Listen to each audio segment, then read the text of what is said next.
El libro de Urantia, documento 129. La vida adulta de Jesús. Jesús se había separado total y definitivamente de la administración de los asuntos domésticos de la familia nazarena y de la participación inmediata en guiar a cada uno de sus miembros. Hasta el día de su bautismo siguió contribuyendo a las finanzas de la familia y manteniendo un vívido interés personal en el bienestar espiritual de cada uno de sus hermanos y hermanas. Estaba siempre dispuesto a hacer todo lo que fuera humanamente posible para asegurar la comodidad y la felicidad de su madre viuda. El Hijo del Hombre ya había emprendido todo preparativo necesario para separarse permanentemente de su hogar en Nazaret.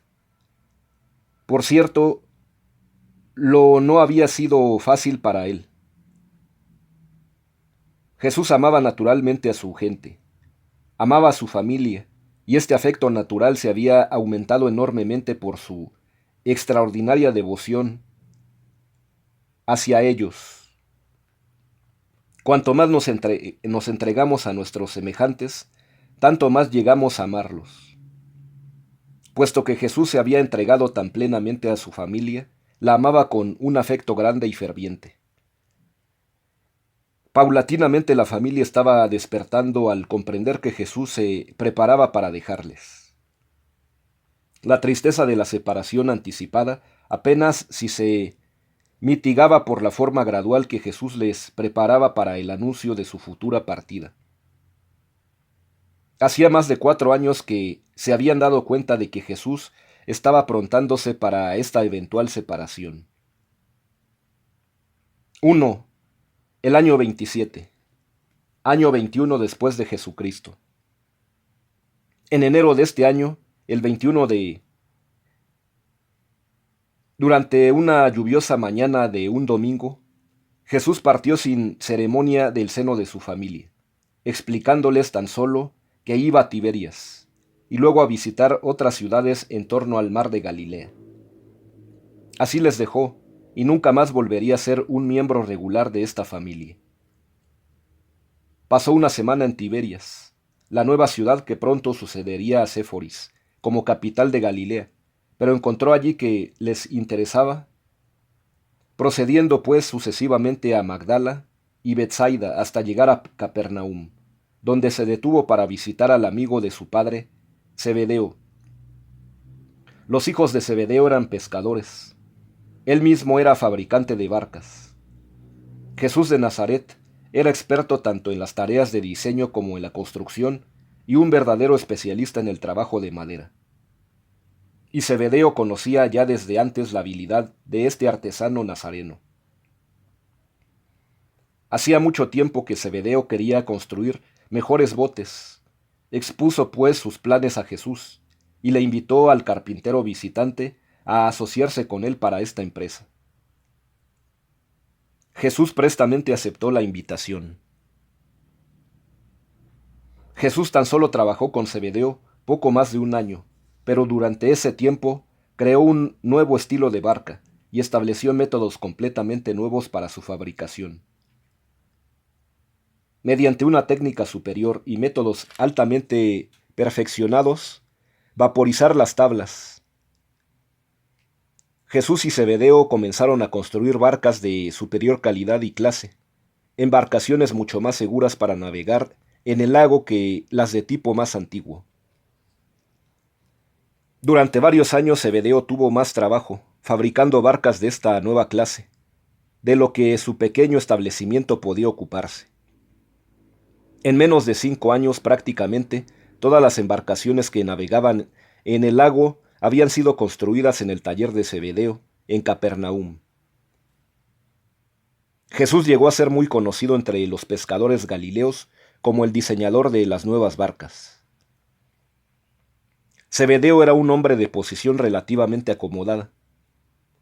Sus astilleros estaban sobre el lago al sur de Capernaum, y su casa estaba situada junto a la orilla del lago, cerca de los centros de pesca de Betsaida. Jesús vivió en la casa de Zebedeo durante el año largo de la estadía en Capernaum. Durante mucho tiempo había trabajado a solas en el mundo, es decir, sin padre, y mucho disfrutaba de este periodo de trabajar con su socio padre. La mujer de Zebedeo, Salomé, era parienta de Anás, quien había sido sumo sacerdote en Jerusalén y seguía siendo el hombre más influyente de los saduceos, pues tan solo había sido depuesto 8 años antes. Salomé llegó a admirar grandemente a Jesús. Lo amaba como a uno de sus propios hijos, Santiago, Juan y David. Sus 4 hijas llegaron a considerar a Jesús como a su hermano mayor. Jesús salía a menudo a pescar con Santiago, Juan y David, quienes descubrieron que era tan buen pescador como experto constructor de barcas. Durante el curso de este año, Jesús envió dinero a Santiago todos los meses. Regresó a Nazaret en octubre para asistir a la boda de Marta. Desde entonces no volvió a ir a Nazaret, por más de 2 años, cuando regresó poco antes de la doble boda de Simón y Judá. Jesús continuó durante este año construyendo barcas mientras seguía observando cómo vivían los hombres en la tierra. Frecuentemente salía a visitar la parada de las caravanas, ya que Capernaum estaba en la ruta directa de Damasco hacia el sur. Capernaum era un importante puesto militar romano, y el comandante de la guarnición era un gentil creyente de Yahvé, un hombre piadoso, como los judíos gustaban de designar a estos prosélitos. Este oficial pertenecía a una rica familia romana y tomó por sí mismo el trabajo de construir una hermosa sinagoga en Capernaum, donándola a los judíos poco tiempo después de que Jesús viniera a vivir con Zebedeo. Durante este año, Jesús ofició en esta nueva sinagoga más de la mitad de las veces. Algunos de los viajeros de las caravanas que tuvieron la oportunidad de asistir le recordaban como el carpintero de Nazaret. En el patrón de impuestos, Jesús se inscribió como un artesano especializado de Capernaum. A partir de ese día y hasta el fin de su vida terrenal, se le conoció como residente de Capernaum. Él nunca declaró residencia legal en ningún otro lugar, aunque por diversas razones permitió que otros le asignaran residencia en Damasco, Betania, Nazaret e incluso Alejandría. En la sinagoga de Capernaum encontró muchos libros nuevos en las arcas de la biblioteca, y pasaba por lo menos 5 noches por semana estudiando intensamente. Dedicaba una noche a hacer vida social con los ancianos, otra con los jóvenes. En la personalidad de Jesús había algo graciable e inspirador que atraía invariablemente a los jóvenes. A ellos siempre hacía sentir cómodos en su presencia. ¿Acaso el gran secreto de su popularidad con ellos consistía en el doble hecho de que siempre mostraba interés en lo que ellos estaban haciendo, aunque rara vez les ofrecía consejo, a menos que se lo pidieran? La familia de Zebedeo casi adoraba a Jesús, y todos asistían fielmente a los sermones de preguntas y respuestas que presidía cada noche después de la cena, antes de irse a estudiar a la sinagoga. Frecuentemente los jóvenes del vecindario también acudían a estas reuniones de sobremesa. Jesús les impartía enseñanzas variadas y avanzadas, dentro de lo que ellos podían comprender. Hablaba de manera abierta, expresando sus ideas e ideales sobre política, sociología, ciencia y filosofía, pero nunca presumía de hablar con finalidad autoritaria, excepto cuando discutía de religión, de la relación del hombre con Dios. Una vez por semana celebraba Jesús una reunión con todos los jornaleros que trabajaban en la casa, en el taller y en el puerto, pues Zebedeo tenía muchos empleados, y fue entre estos obreros entre los que Jesús fue llamado por primera vez el Maestro. Todos ellos lo amaban. Disfrutaba de sus labores con Zebedeo en Capernaum, pero extrañaba a los niños que jugaban junto al taller de carpintería en Nazaret. Entre los hijos de Zebedeo, Santiago era el más interesado en Jesús como maestro, como filósofo. A Juan le interesaba su enseñanza y opiniones religiosas. David lo respetaba como mecánico, pero no le interesaban mucho sus puntos de vista religiosos ni sus enseñanzas filosóficas. Judá comparecía frecuentemente los sábados para escuchar a Jesús en la sinagoga y se quedaba para conversar con él. Cuanto más veía Judá a su hermano mayor, tanto más se convencía de que Jesús era realmente un gran hombre. Este año hizo Jesús grandes progresos en la dominación ascendente de su mente humana y alcanzó nuevos y elevados niveles de contacto consciente con su ajustador del pensamiento. Fue este el último año de vida estable que tuvo. Nunca más pudo Jesús vivir un año entero en un lugar solo, ni ocuparse de una sola empresa. Rápidamente se acercaban los días de sus peregrinaciones terrestres. No estaban lejos en el futuro los periodos de intensa actividad, pero el periodo que se avecinaba entre su simple pero intensa vida activa del pasado y su aún más intenso y arduo ministerio público sería de unos pocos años de extensos viajes y de actividad personal muy diversificada.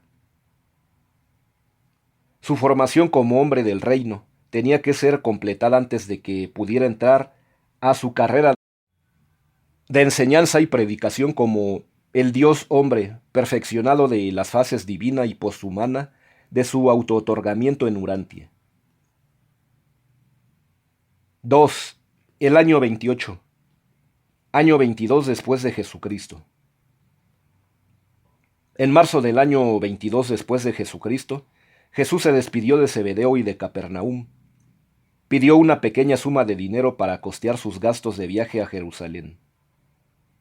Mientras trabajaba con Zebedeo, tan solo había cobrado pequeñas sumas de dinero que mensualmente enviaba a su familia en Nazaret. Algunos meses iba José a Capernaum por dinero, otros meses iba Judá para recibir el dinero y llevarlo a Nazaret. El centro pesquero donde trabajaba Judá estaba unos pocos kilómetros al sur de Capernaum. Cuando Jesús se despidió de la familia de Zebedeo, convino en permanecer en Jerusalén hasta la Pascua, y ellos prometieron viajar a Jerusalén para esa ocasión. Incluso dispusieron celebrar juntos la cena pascual. Todos ellos lamentaban la partida de Jesús, especialmente las hijas de Zebedeo. Antes de irse de Capernaum, Jesús tuvo una larga conversación con su nuevo amigo, compañero Juan Zebedeo. Le dijo que pensaba viajar extensamente hasta que llegue mi hora, y le pidió que se ocupara en su lugar de enviar dinero a su familia en Nazaret todos los meses, hasta que se agotaran los fondos acumulados por él durante este año. Y Juan así le expresó su promesa.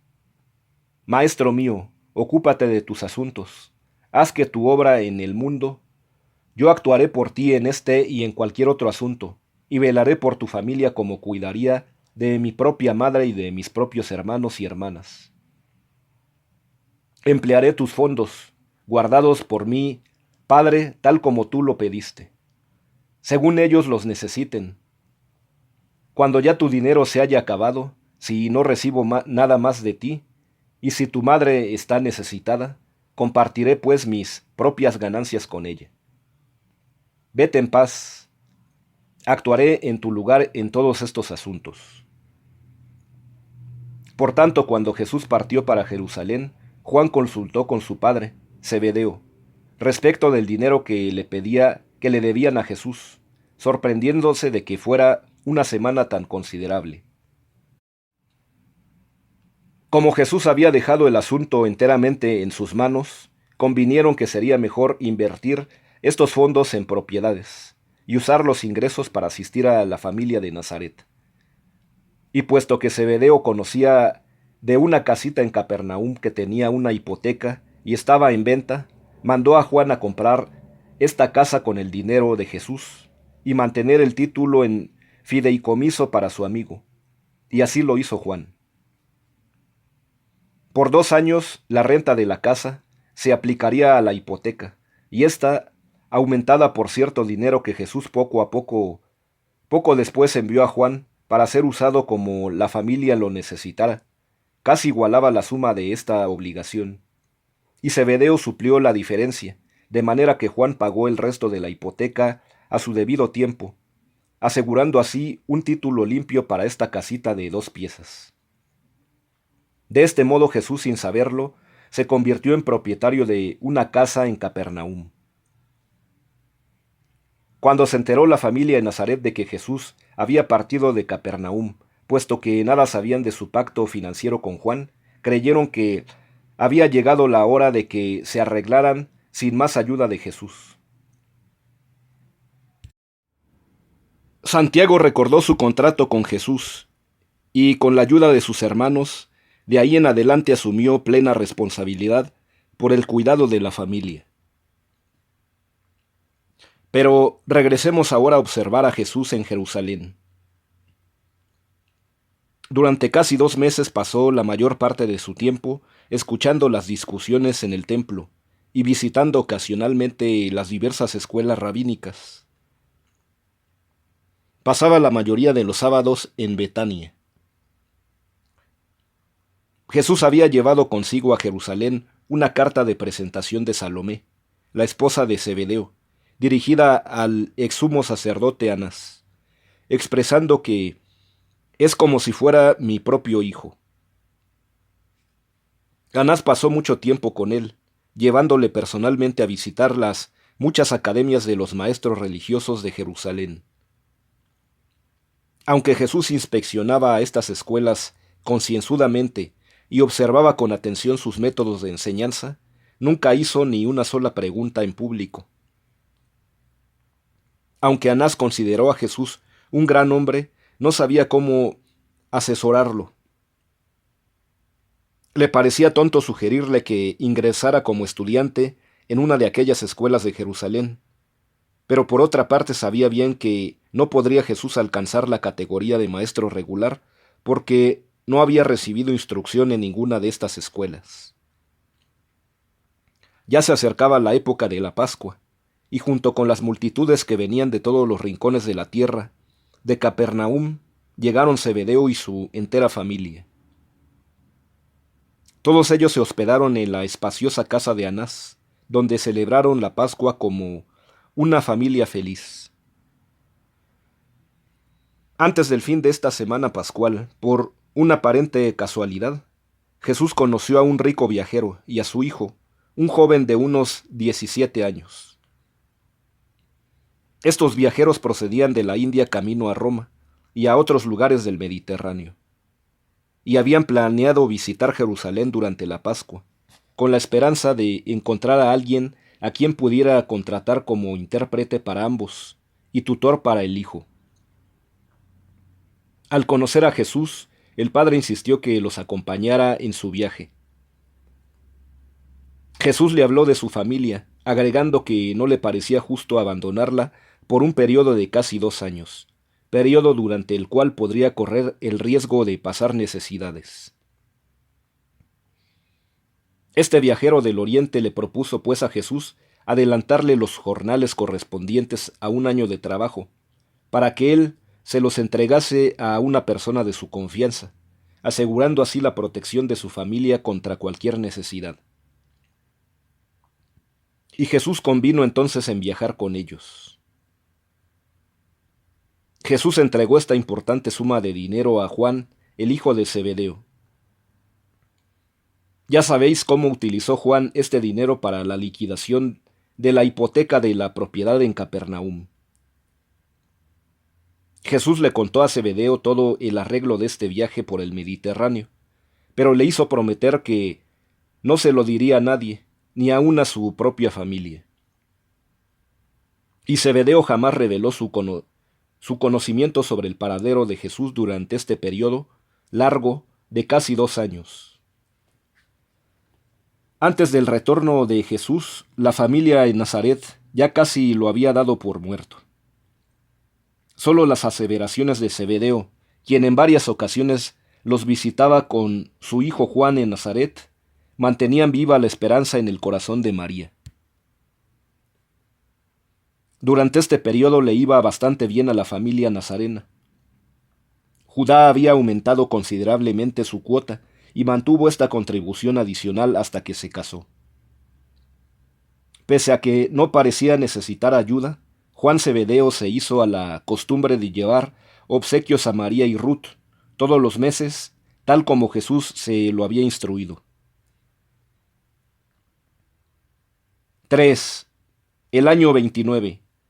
Año 23 después de Jesucristo. Todo el 29º año de su vida lo pasó Jesús completando su gira por el mundo mediterráneo. Los principales acontecimientos, dentro de lo que se nos ha permitido divulgar de estas experiencias, constituyen el objeto de las narraciones que siguen inmediatamente a este documento. A través de esta gira por el mundo romano, por muchas razones, a Jesús se le conoció como el escriba de Damasco. En Corinto y en otras escalas del viaje de regreso, se le conoció, sin embargo, como el tutor judío. Fue este un periodo extraordinario en la vida de Jesús. Durante este viaje se pasó en contacto con muchos de sus semejantes. Sin embargo, esta experiencia es una fase de su vida que él nunca reveló ni a su familia ni a ninguno de los apóstoles.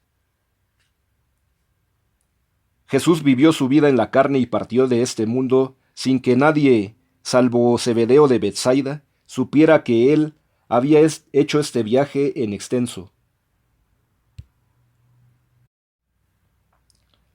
Algunos de sus amigos pensaron que había regresado a Damasco. Otros pensaron que se había ido a la India. Su propia familia se inclinaba a creer que estaba en Alejandría, ya que sabían que una vez había sido invitado a ir allá con el objeto de convertirse en asistente de un chazán. Cuando Jesús regresó a Palestina, nada hizo para cambiar la opinión de su familia de que había ido a Jerusalén, a Alejandría. Les dejó creer que todo el tiempo que había estado ausente de Palestina lo había pasado en esa ciudad de erudición y de cultura. Solo Zebedeo, el fabricante de botes de Betsaida, conocía lo que era el hecho acerca de estos asuntos, y Zebedeo nunca dijo nada a nadie. En todos vuestros esfuerzos para descifrar el propósito de la vida de Jesús en Urantia, debéis recordar la motivación del autootorgamiento de Miguel. Si queréis comprender el significado de muchas de las acciones aparentemente extrañas, debéis discernir el propósito de su estadía en vuestro mundo. En todo momento cuidó de que su carrera personal no resultara desproporcionadamente atrayente, de que no monopolizara la atención de los seres humanos. No quería atraer a sus semejantes en una forma excepcional o sobrecogedora. Estaba dedicado a la obra de revelar el Padre Celestial a sus semejantes mortales y al mismo tiempo consagrado a la sublime tarea de vivir su vida terrenal, mortal, siempre sujeta a la voluntad del mismo Padre del paraíso. También será siempre provechoso comprender la vida de Jesús en la tierra, si los estudiantes mortales de este divino autootorgamiento recuerdan que, aunque vivió esta vida de encarnación en Urantia, la vivió para todo su universo. En la vida que vivió en la carne de naturaleza mortal, había sido algo especial e inspirador para cada una de las esferas habitadas de todo el universo de Nevadón.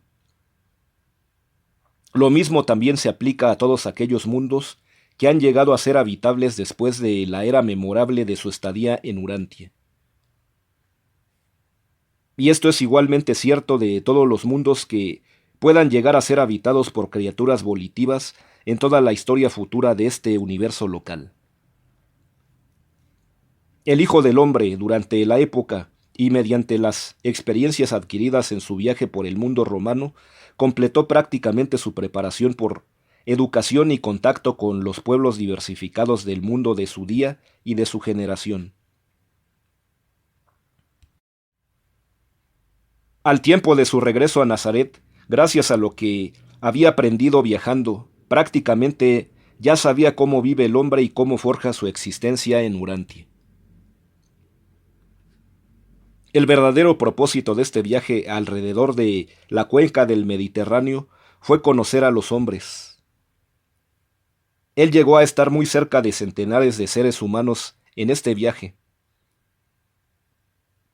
Conoció y amó a toda clase de hombres, ricos y pobres, de todas las clases sociales, negros y blancos, eruditos y menos eruditos, cultos e incultos, animalísticos y espirituales, religiosos e irreligiosos, rectos e inmorales. En este viaje por el Mediterráneo hizo Jesús grandes progresos en su tarea humana de dominar la mente material y mortal. Y su ajustador residente hizo grandes progresos en la ascensión y conquista espiritual de este mismo intelecto humano. Al finalizar este viaje, Jesús virtualmente conocía, con toda humana certeza, que Él era un hijo de Dios, un hijo creador del Padre Universal. El ajustador pudo cada vez más evocar en la mente del Hijo del Hombre nebulosas memorias de su experiencia en el paraíso, en asociación con su Padre Divino, antes de que él viniera a organizar y administrar este universo local de Nevadón. Así pues, el ajustador, poco a poco, trajo a la conciencia humana de Jesús esos recuerdos necesarios de su existencia anterior y divina en las diferentes épocas de su pasado casi eterno. El último episodio de su experiencia prehumana que el ajustador le evocó fue su diálogo de despedida con Emmanuel de Salvington, poco antes de hacer entrega de su personalidad consciente para embarcarse en la encarnación urantiana. Y esta última imagen de recuerdo de su existencia prehumana se hizo claro en la conciencia de Jesús el mismo día de su bautismo por Juan en el río Jordán. 4. El Jesús humano. Para las inteligencias celestiales del universo local que lo presenciaban, este viaje por el Mediterráneo fue el más cautivante de todas las experiencias terrenas de Jesús, por lo menos de toda su carrera hasta su crucifixión y muerte. Fue este el periodo fascinante de su ministerio personal, en contraste con la época de ministerio público que pronto le seguiría. Este episodio singular fue tanto más estupefaciente porque por entonces era aún el carpintero de Nazaret, el constructor de barcas de Capernaum, el escriba de Damasco. Aún era el Hijo del Hombre. Todavía no había logrado el completo dominio de su mente humana. El ajustador aún no había dominado y equiparado plenamente la identidad mortal. Aún él era un hombre entre los hombres. La experiencia religiosa puramente humana, el crecimiento espiritual personal del Hijo del Hombre alcanzó prácticamente su ápice durante este 29º año de edad. Esta experiencia de desarrollo espiritual fue un crecimiento uniformemente gradual desde el momento de la llegada de su ajustador del pensamiento hasta el día en que se completó y se confirmó esa relación humana normal y natural entre la mente material del hombre y la dote mental del espíritu. El fenómeno de hacer de estas dos mentes una sola. La experiencia que el Hijo del Hombre alcanzó en forma completa y final, como mortal encarnado del reino, el día de su bautismo en el Jordán. A través de todos estos años, si bien no parecía estar en comunión frecuente con su Padre Celestial, perfeccionó métodos cada vez más eficaces de comunicación personal con la presencia espiritual residente de su Padre del Paraíso. Vivió una vida verdadera, una vida plena y una vida verdaderamente normal, natural y común en la carne. Conoce por experiencia personal el equivalente verdadero de la suma y substancia completas del vivir la vida de los seres humanos en los mundos materiales del tiempo y del espacio. El Hijo del Hombre experimentó la entera gama de las emociones humanas que van desde la alegría más espléndida hasta la pena más profunda. Fue un niño alegre y un ser de raro buen humor. Asimismo fue un varón de dolores, experimentado en quebranto. En un sentido espiritual, vivió su vida mortal de abajo hacia arriba, del principio al fin. Desde un punto de vista material, podría parecer que escapó de vivir en los dos extremos sociales de la existencia humana, pero intelectualmente llegó a estar completamente familiarizado con toda la experiencia completa de la humanidad.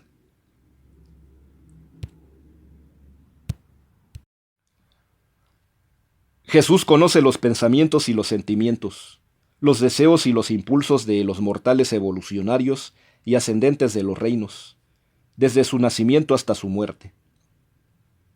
Ha vivido la vida humana desde los comienzos del yo físico, intelectual y espiritual, pasando por la infancia, la adolescencia, la juventud y la edad adulta, llegando hasta la experiencia humana de la muerte. No solo pasó a través de estos periodos humanos comunes y conocidos de avance intelectual y espiritual, sino que también experimentó plenamente esas fases más elevadas y avanzadas que consisten en la reconciliación del humano con el ajustador, que tan pocos mortales de Urantia consiguen alcanzar. Así pues experimentó la plena vida del hombre mortal, no solo como la se vive en vuestro mundo, sino también como se la vive en todos los otros mundos evolucionarios del tiempo y del espacio, incluso en los más elevados y avanzados de todos los mundos ya establecidos en luz y vida.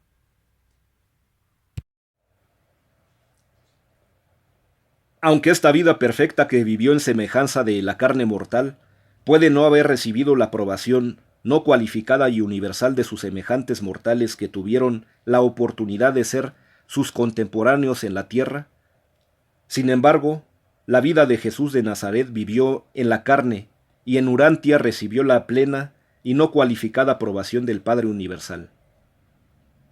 Constituía al mismo tiempo, y en la misma vida de la personalidad, la plenitud de la revelación del Dios eterno, al hombre mortal, y la presentación de una personalidad humana perfeccionada a la satisfacción del Creador infinito.